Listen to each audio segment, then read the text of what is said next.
नमस्कार मित्रों, एक बार फिर से आप सभी का स्वागत है अपने podcast without coffee with Ravi के तीसरे एपिसोड में। जैसा कि पिछले एपिसोड में हमने चर्चा किया छाई की समस्या को, जिसे आपने काफ़ी पसंद किया और इसमें हमें 17,000 व्यूज़ मिले। इसके लिए आप सबों का बहुत बहुत धन्यवाद। और इस तीसरे एपिसोड में फिर से एक बहुत ही सामान्य समस्या की चर्चा करेंगे जो कि बहुत ही कॉमन है। और इस चर्चा के लिए हमारे सामने फिर से doctor Sanjay Singh, AIIMS dermatologist के लिए सर आपका बहुत बहुत स्वागत है, क्योंकि इस तीसरे एपिसोड में एक बहुत ही ज्वलंत समस्या है और बहुत ही आम समस्या गंजापन की समस्या है सर। और ये बहुत ही भावनात्मक रूप से जुड़ा मामला है। खासकर सर यंग एडल्ट्स में देखा गया है कि जो बच्चे तैयारियां करते हैं, उम्र होता है 20-25 साल का, और उनके सर के आगे के हिस्से के बाल काफ़ी जल्दी झड़ जाते हैं। इवन छोटे बच्चों में भी समस्याएं हैं। आप सर अगर मेरी समस्या को देखें तो मेरी उम्र 48 हुई, बट मेरे भी बाल आप साइड से देखेंगे तो झड़ा हुआ है। तो सर ये एक मेल पैटर्न बाल्डनेस है, एंड्रोजेनिक एलोपेशिया की समस्या है। इसको सर कैसे देखेंगे? जो मेल पैटर्न बाल्डनेस है या एंड्रोजेनेटिक एलोपेशिया है, तो आज के समय में जो सबसे सामान्य गंजापन के टाइप्स होते हैं जी, उनमें से एक है जो टिलोजन इफ्लुवियम जी और एंड्रोजेनेटिक एलोपेशिया या मेल पैटर्न बाल्डनेस, या महिलाओं में इसका दूसरा नाम होता है कि female pattern hair loss, FPHL। तो ये दो तरह के जो गंजापन के पैटर्न है वो बहुत ही ज्यादा कॉमन है। मतलब आप ऐसे समझ सकते हैं कि इतना कॉमन है कि एक रिसर्च में देखा गया कि 1/4 US की पॉपुलेशन एंड्रोजेनेटिक एलोपेशिया से अफेक्टेड है जी। 1/4 मतलब हर 4 में से एक व्यक्ति काफी कॉमन जो पुरुष वाला गंजापन है उससे अफेक्टेड है। तो वही सेम सिनेरियो अपने कंट्री में भी लागू हो रही है। और जो जैसे जैसे समय आगे बढ़ रहा है, जीवन आगे बढ़ रहा है जी सर, तो जो मेल पैटर्न बाल्डनेस है वो बहुत ही तेजी से बढ़ता हुआ देखने को मिल रहा है। बिल्कुल कम एज के बच्चों में जो प्रिपरेशन कर रहे हैं, 16 साल से 17 साल 18 साल, रोज अपनी ओपीडी में 2 बच्चे 3 बच्चे 4 बच्चे देखने को मिल रहा है। तो जो मेल पैटर्न बाल्डनेस है उसके पीछे जो रीजन है वो मल्टी फैक्टोरियल है। अच्छा, मतलब उसके पीछे कई कारण हैं। जैसे कि बहुत सारे बच्चों में जेनेटिक्स, आनुवंशिकी, मतलब उनकी माता साइड में या पिता साइड में गंजापन की समस्या हो। माँ साइड के गंजापन को लोग इजिली स्किप कर देते हैं, छोड़ देते हैं, जैसे मामा का, नाना का, उधर ध्यान नहीं जाता, उधर लोग नहीं ध्यान देते हैं। जब भी जेनेटिक्स की बात होती है तो तुरंत फादर पे दिमाग अटकता है। वो गलत है, बिल्कुल रॉन्ग है जेनेटिक्स। इसके अलावा डाइटरी पैटर्न, जो खाना है उसकी क्वालिटी, खाना तो ज्यादा हो गया है सबके पास जी, लेकिन ढेर सारा पिज्जा, बर्गर, पेस्ट्री, चाउमीन हो गया है, लेकिन अच्छा भोजन जो बालों के लिए अच्छा है, हेल्दी डाइट है, विटामिन रिच डाइट जो है, जैसे green leafy vegetables, fruits, nuts, seeds, milk, ये सब जो है अच्छी मात्रा में नहीं है, या फिर इनकी क्वालिटी जो है पुअर है। एक बैलेंस डाइट नहीं है, बैलेंस डाइट मिसिंग है। जैसे है भी तो अभी आप दूध आपके पास जो अवेलेबल है बाजार में, तो शहर में क्या है, लोग पैकेट वाले दूध पे डिपेंड है जी सर। क्वालिटी आप बिल्कुल रिएश्योर नहीं है कि अच्छी क्वालिटी की है कि नहीं वो चीज जी। इंजेक्शन लगा करके दूध पैदा किया जा रहा है जी। आजकल ऑक्सीटोसिन का इंजेक्शन लगा करके दूध पैदा किया जाता है जी। इसके अलावा डाइट के अलावा लाइफस्टाइल, जो जीवन शैली है वो पूरी तरह चेंज हो गई है, काफी कॉमन, बहुत ही ज्यादा फोकस्ड, स्ट्रेसफुल लाइफ जी। ये भी 16 साल के बच्चे को पता है कि उसे IIT करना है, मेडिकल फील्ड में जाना है जी, IAS बनना है जी जी। वो देर रात तक पढ़ाई कर रहा है, इर्रेगुलर स्लीप साइकिल, 2 बजे सोया, 3 बजे रात में सोया जी, सुबह में उठा 1 बजे, ऐसा देखा जाता 12 बजे जी, रात में 5 घंटे सोया, 3 घंटे दिन में सोया। हम ह्यूमंस जो हैं वो रात में सोने के लिए बनाए गए हैं, काफी इरेगुलर शेड्यूल के साथ जी रहे हैं बच्चे। इरेगुलर शेड्यूल है जी। रेगुलर शेड्यूल किसे बोलेंगे आप, कि आपका जो रात है वो सोने के लिए बनाया है जी हाँ, प्रकृति ने जी सर। जो आपके माइंड में एक घड़ी लगी हुई है, बायोलॉजिकल क्लॉक जी जी, जिसे बोला जाता है पीनियल ग्लैंड जी जी, वो आपके रिदम को मेंटेन करती है। वो इस तरह से हार्मोन का स्राव करती है जी, कि रात में आपके दूसरे हार्मोन्स रिलीज होंगे, दिन में दूसरे रिलीज होंगे जी। तो जब आप उसको छेड़ेंगे तो बॉडी में स्ट्रेस रिस्पॉन्स पैदा होता है, तनाव वाली स्थिति पैदा होती है। तो लाइफ तो स्टाइल आइडियली जी रात में आप 10 बजे सो जाएं, अधिकतम 12 बजे से पहले जी सर 8 घंटे की पूरी नींद लें। जरूरी कई बार बच्चे बहुत ज्यादा पेरेंट्स के प्रेशर में आकर के ज्यादा मेहनत करते हैं, कम नींद लेते हैं। इस कारण से बच्चों में, और जो एडल्ट हैं उनकी भी लाइफ अब साधारण लाइफ नहीं रह गई है। काफी अभी स्ट्रेसफुल लोगों की लाइफ एम्बिशियस है, पूरा गोल ओरिएंटेड है। जी जी लोगों को पैसा ज्यादा कमाना है, नाम कमाना है, हर चीज में। इसमें कोई बुराई नहीं है, वो अलग मुद्दा है डिस्कशन का। जी। लेकिन ये सब चीजें बालों पे सीधे गलत प्रभाव डाल रही है। तो इस तरह से आप देखेंगे कितने सारे रीजन हो गए, जेनेटिक्स, डाइट और लाइफ स्टाइल, स्ट्रेस, स्लीप, कितनी सारी इंपॉर्टेंट चीज हो गई। इसके अलावा जो एडिशनल फैक्टर्स आप देखेंगे तो हेमोग्लोबिन कम होना, हार्मोन चेंजेस, जी थायराइड के हार्मोन का ऊपर नीचे होना, विटामिन डी आजकल आप चेक कराइए, आपको विटामिन डी कम मिलेगा, क्योंकि सबकी लाइफ इंडोर है, धूप से कोई लेना देना नहीं, नेचुरल विटामिन डी बन नहीं रहा है शरीर में, तो विटामिन की कमी हो रही है, वो भी बाल झड़ने में इंपॉर्टेंट कंट्रीब्यूशन। इसलिए जो अधिकांश केसेस में मल्टी फैक्टोरियल है। लेकिन यदि जेनेटिक्स है तो अब बहुत ही ज्यादा प्रोन है गंजापन के लिए। मतलब यदि आनुवंशिक है तो बहुत ही ज्यादा आप प्रोन है कि आप पुरुष वाला गंजापन डेवलप कर लें। सर ये कंप्लीटली मतलब लाइफ स्टाइल में एक असंतुलन जो आपने बताया, कई चीजें वाकई आजकल ये चीजें हो रही हैं और हमेशा हम लोग इग्नोर कर देते हैं, जिसका एक परिणाम ये है। वैसे सर इसके अलावे भी जो आम जनता है आजकल काफी दिग्भ्रमित है, क्योंकि आजकल प्रचार प्रसार का जमाना है और मरीज जो है आए दिन उन्हीं चीजों को फॉलो करता है, न उसके नुकसान और फायदे को ही तरीके से वो जज कर पाता है। आजकल सर हम लोग देखा कि एक आदिवासी तेल का प्रचार प्रसार अचानक होने लगा, लोग उसके तरफ भागने लगे। कभी टीवी पे ऐड आता है कि ट्राया जैसी कंपनी एक कॉर्पोरेट किट को लेकर आती है, उसके पीछे लोग भागते हैं और इसी तरह मरीज परेशान रहता है सर, लेकिन उसको समाधान नहीं मिलता है। एक सही समाधान के लिए हम कहाँ जाएं, क्या करें सर इसके लिए? इसमें सबसे जो महत्वपूर्ण चीज है कि आपको साइंटिफिक जो इंफॉर्मेशन है जी उस पे आपको स्टिक रहना पड़ेगा। अच्छा जो वैज्ञानिक रिसर्च है जी और जो वैज्ञान का ट्रीटमेंट ऑप्शन है, जी जब भी कोई ट्रीटमेंट मरीज के मन के मुताबिक ना हो जी जी तब वो भटकता है। जी जैसे यूजुअली हम लोग की ये इच्छा होती है जी सर कि हम लोग की दवाई चले फला दिन, जी 2 महीने, 6 महीने, 8 महीने, जी और उस बीमारी से हम पूर्णतया मुक्त हो जाएं। हमारे मन की ये डीप इच्छा हाँ, होती ये है। एक मनोदशा होती है उनकी। और जो मेल पैटर्न बार्डनेस है, एंड्रोजेनेटिक एलोपेसिया है, जी सर उसमें जो भी उपलब्ध है, साइंस के पास जो भी उपलब्ध इलाज है जी वो अभी के समय पूर्ण नहीं है। अच्छा क्यों? क्योंकि जो भी ट्रीटमेंट ऑप्शन अवेलेबल हैं, जी उन ऑप्शन को जब तक आप इस्तेमाल करेंगे जी तब तक ही आपको बेनिफिट मिलने की उम्मीद है। जी बहुत थोड़े मरीजों में ही जी। ट्रीटमेंट बंद करने के बाद उनकी बीमारी कंट्रोल हो जाती है, थोड़ी संख्या है उनकी। जी जी तो अधिकांश में जब जैसे आपने किसी एक्सपर्ट डॉक्टर से आप मिले, जी आपने ट्रीटमेंट लिया 6 महीना साल भर, जी आपने ट्रीटमेंट बंद किया, जी आपके बाल फिर से झड़ने लगा, जी और ये डॉक्टर भी कह रहा है कि आप ट्रीटमेंट बंद करोगे तो बाल झड़ेगा। तो ऐसे कंडीशन में मरीज फिर इधर उधर भागना शुरू करता है जी और वो फिर स्यूडो साइंस या गलत जो ट्रीटमेंट है उस ऑप्शन पे जंप करने लगता है। और उसी का फायदा ये सारी एडवर्टाइजिंग कंपनी उठा रही है। जी और ये एडवर्टाइजिंग कंपनी भी कुछ इसमें से जी वही ट्रीटमेंट फिर से आपको परोस रही है। जी हाँ तो उनका बिजनेस कंटिन्यूअसली रन कर रहा है, फिर उससे मरीज स्ट्रेस में आकर के, उससे मरीज फ्रस्ट्रेट होकर के फिर डॉक्टर के पास, जी तो मरीज भटक रहा है जबकि सही से समझने की बजाय। जैसे मेरे पास लोग आदिवासी तेल ट्राया का यूज किया हुआ सब कुछ भर भर के आते हैं लोग जी जी कि सर मैंने यूज किया, और ट्राया पे ऐड आएगा कि ऐसा, वो इस तरह से ऐड वो मैन्युफैक्चर करेंगे कि प्रॉब्लम हमेशा के लिए खत्म कर दी, जी या इस जोन को वो एड्रेस नहीं करेंगे। जी जबकि आपको ये समझना है कि ट्रीटमेंट में आप मिनॉक्सिडिल यूज करें, फिनास्ट्राइड यूज करें, ड्यूटास्ट्राइड यूज करें, पीआरपी यूज करें, जी। लेजर यूज करें, जीएफसी यूज करें, कोई भी ट्रीटमेंट यूज करें, जी। आपको बेनिफिट तब तक ही मिलेगा जब तक आप इनको इस्तेमाल में ला रहे हैं। जी वो आप ट्राया से यूज करें, चाहे सर्टिफाइड डॉक्टर से यूज करें, जी। चाहे कोई झोला छाप डॉक्टर जी। इनको दे, जी इन सारे ट्रीटमेंट को।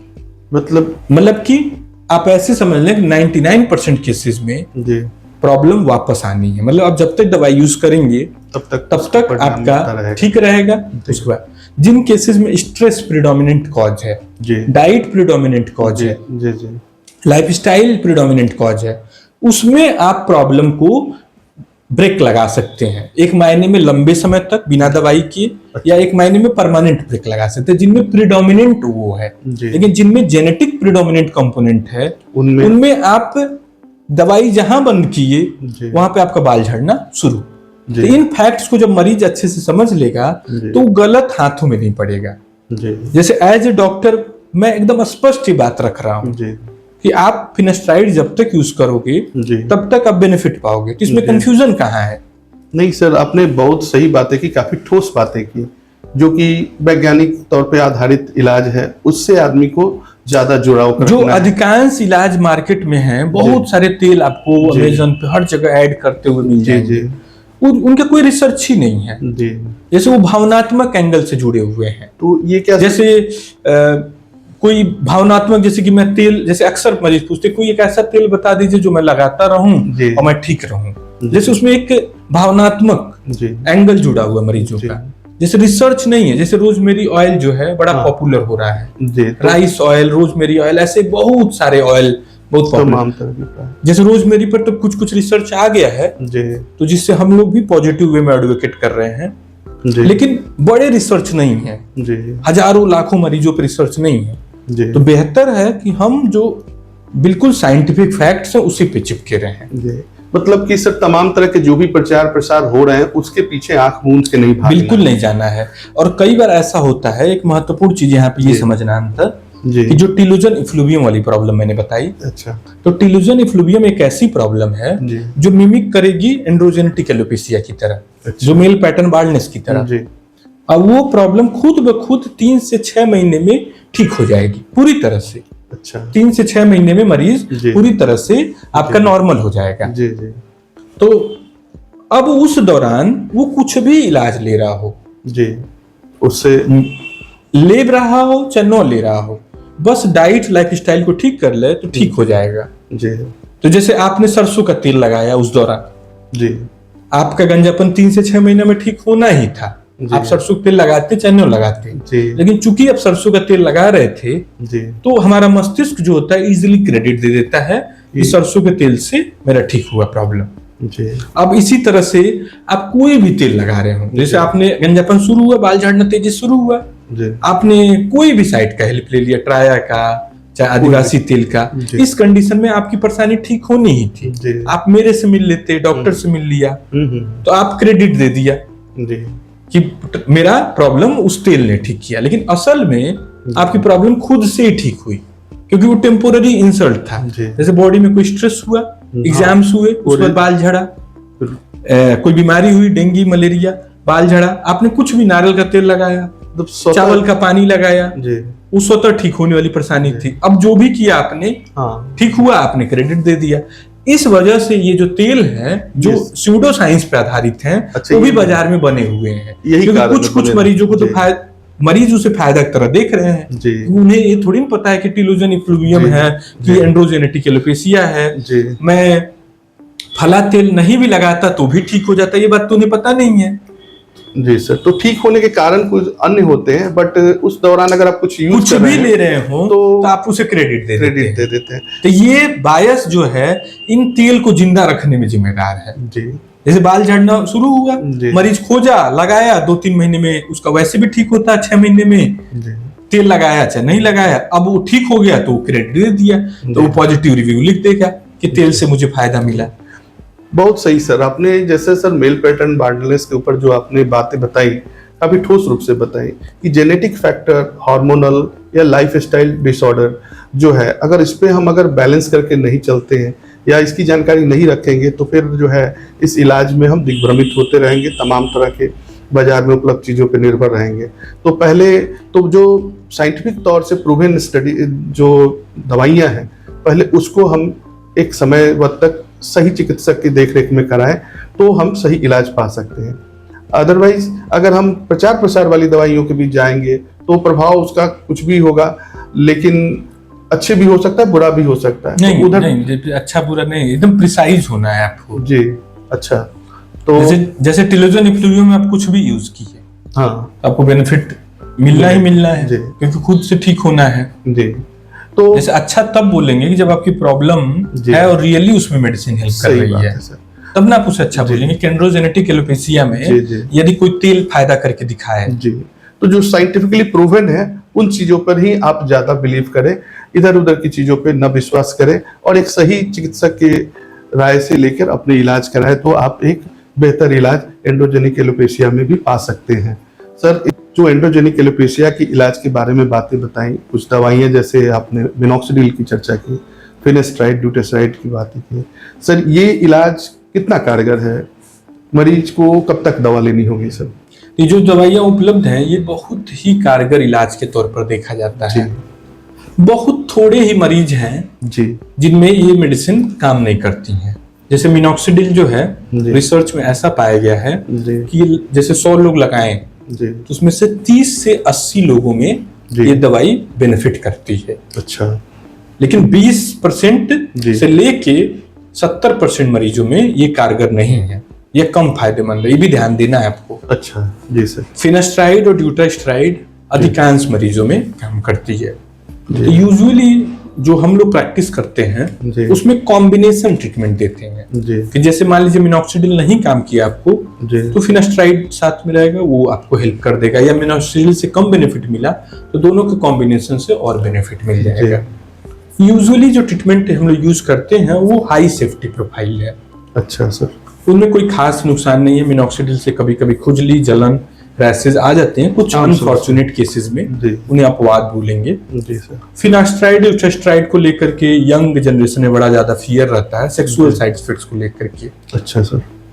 रिसर्च में सेक्सुअल जो साइड इफेक्ट हैं जी, वो लगभग 1 से 3% लोगों में लॉन्ग टर्म यूज पर देखा गया है। जी। लेकिन यंग जो होते हैं, यंग जनरेशन के लोग, वो कई बार बहुत एंजाइटी के साथ होते हैं। जैसे हमारे पास ऐसे भी पेशेंट आ चुके हैं जी। बिल्कुल पागलों की तरह से, एकदम मैड, जबकि समस्या 1 जैसे से नींद 3%। नींद जैसे कई दिन से सोए नहीं, एक टेबलेट फिनास्ट्राइड लिए कि सर मेरा तो काम ही नहीं कर रहा है, अंग ही नहीं काम कर रहा है, मुझे सेंसेशन ही नहीं हो रहा है, पैनिक हो जाते हैं। इतना मतलब जैसे वो एज ग्रुप भी एंजाइटी वाला है, जी, जी। लाइफ का जैसे बहुत जी। एक्सपीरियंस नहीं है, जी हाँ सर। डिफिकल्टीज उन्होंने फेस की नहीं होती है, तो अचानक वो गूगल पे देखे, यूट्यूब पे देखे, ऐसे बहुत पेशेंट आ हाँ चुके सर, ये हैं बहुत कि एक समस्या टैबलेट है। खाए जी। और कि सर मैं 3 दिन से सो नहीं पाया हूँ, मेरी जिंदगी खराब हो गई, जी। कि मैं तो अब बेकार हो गया, मेरा लाइफ खराब हो गया एक टैबलेट से। अच्छा। जबकि इसको ऐसे मतलब हम लोग समझाते हैं, साइंटिफिक 1 इंफॉर्मेशन भी से देते हैं। 3% ही मात्र लोगों 1 में से इस तरह 3% में, वो भी जी। जब आप महीनों सालों खाते हैं तो जी, और कोई भी दवाई हमेशा जो भी बाजार में है जी। उसके लाभ यदि ज्यादा हो जी, और नुकसान कम हो तभी प्रैक्टिस की जाती है। जी। तो लाभ को ज्यादा हम तरजीह तो देंगे। इन लाभ को हमेशा साइंस दर्जा रखता है। जी, जी। नुकसान, जिन दवाइयों का नुकसान ज्यादा है वो आउटडेटेड हो गई, जी सर। वो निकल गई यहाँ से, जी, जी। उन्हें एग्जिट का रास्ता दिखा दिया साइंस ने। निश्चित रूप से। तो इसमें जो होता है प्योर साइकोजेनिक प्ले होता है, जैसे उसने पढ़ लिया यूट्यूब पे, जी। गूगल एआई का जमाना है, आपने अपनी दवाई स्कैन किया, सर्च किया, फटाक दे आ गया। क्योंकि सर ये बड़ा एक ड्रॉप आउट तो का समस्या अब है। इस उन मरीजों को बड़ा ही मतलब हम लोग के लिए व्यक्तिगत तौर पे बड़ी सिरदर्द वाली बात होती है, जी, क्योंकि वो साइकोलॉजिकली पीड़ित है। जी। साइकोलॉजिकल के लिए आपको आधे घंटे उसको समझाना पड़ रहा है, काउंसलिंग करना पड़ रहा है, और उसका डर उसका खुद का पैदा किया हुआ है। जी, वो तो जानकारी। जो यंग है उनमें काफी में इस तरह की समस्या देखने को मिल जाती है साइकोलॉजिकल, जो कि धीरे धीरे जब वो खुद और जानकारी, अब वो खुद खूब सर्च करते हैं, जी। तब धीरे धीरे उनके मन को शांति मिलती है, हफ्ते दिन में, 15 दिन में। चैलेंज। हाँ, बड़ा ही चैलेंजिंग, मतलब हम लोग के लिए बड़ा ही पेनफुल एक्सपीरियंस होता है जी। जो हम लोग रेगुलर इनकाउंटर करते हैं। जी, लेकिन रियल जो वर्ल्ड का एक्सपीरियंस जो साइंटिफिक है उसमें रियली ये प्रॉब्लम 1 to 3% में देखा गया है। ठीक है सर। लेकिन उसमें भी कोई दिक्कत वाली बात नहीं होती है। क्यों ऐसा? क्योंकि ये जो दवाइयां होती है रिवर्सिबल ब्लॉकर होती है डीएसटी की, अच्छा। मतलब कि ये परमानेंटली डीएसटी को ब्लॉक नहीं करती हैं। ये ठीक है सर। दवाई शरीर से बाहर गई, उसका इफेक्ट खत्म। उसका साइड इफेक्ट भी खत्म।